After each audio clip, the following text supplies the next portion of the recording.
Paskong Pasko nga pero maulang panahon ang sumalubong sa maraming lugar sa bansa. Posible bang magtuluyan ng ngayong araw? Alamin natin kay Pag-asa Weather Specialist Veronica Torres. Welcome at maligayang Pasko, Ma'am Veronica. Maligayang Pasko din po, Sir Rafi, pati na rin po sa ating mga taga-subaybay. Opo, ano po yung magpapaulan sa malaking bahagi ng bansa? Unahin po natin yung Luzon.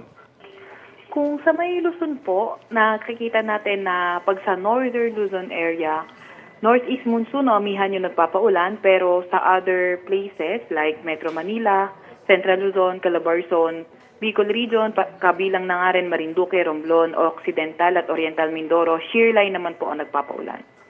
Itong mga yung amihan, shearline at yung easterlies, magkakaiba ho ba yung lakas ng ulang dala ng mga ito?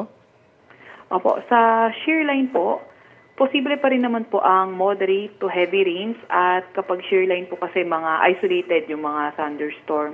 Although pag easterlies, posible pa rin naman maging maulan pero less likely or mababa yung chance na magdudulot ito ng mga malalakas na pag-ulan. Although sa northeast monsoon, nagiging posible rin naman mga moderate to heavy rains pero walang thunderstorm na ina-expect kapag northeast monsoon po. Opo. Paano po yan? Maraming gustong mamasyal. Hanggang kailan ba yan maulan na panahon? Inasahan po natin kung sa atin sa Metro Manila at malaking bahagi ng Luzon, until tomorrow, posibleng maging maulan pa nga rin.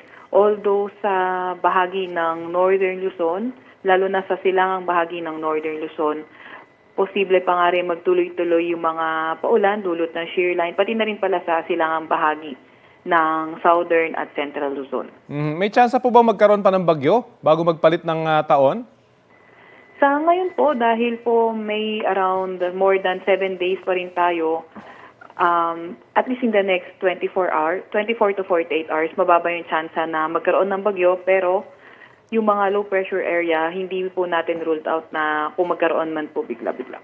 At dahil din po sa pagulan, iramdam na natin yung ginaw. Ang tanong lang, ilalamig pa po ba itong panahong ito? Opo, usually po, posible pa rin pong lumamig pa, lalo na tuwing January natin nare-record yung pinakamababang temperatura po natin. January or hindi kaya first part ng February. Pero ngayong buong araw, dapat magbaon po ng payong. Tama po kayo, Sir Rafi. Maraming salamat po at maligayang Pasko dyan po sa Pag-asa.